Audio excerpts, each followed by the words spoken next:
দর্শক, একটি ছোট মেয়েকে অনৈতিক কাজের প্রস্তাব দেওয়াতে একটি যুবককে আটক করেছে। এই মুহূর্তে এলাকাবাসী আটক করার পর তাকে পীরগাছা থানা পুলিশে সোপর্দ করছেন।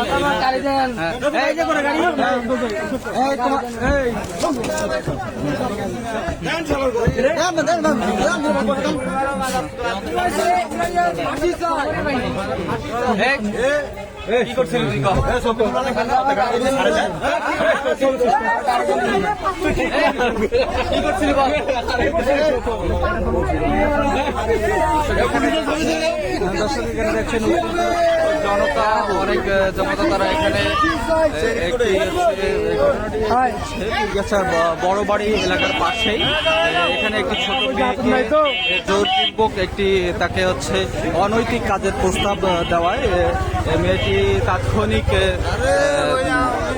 চিৎকার করে এবং আশেপাশের লোকজন জড়ো করায় তাকে উদ্ধার করে এলাকাবাসী। এখানে আমরা দেখেছি প্রশাসন এবং যেখানে স্থানীয় চেয়ারম্যান মেম্বার সকলে এসেছেন। এটি পীরগাছার বড় বাড়ি এলাকাতেই এই ঘটনাটি ঘটে।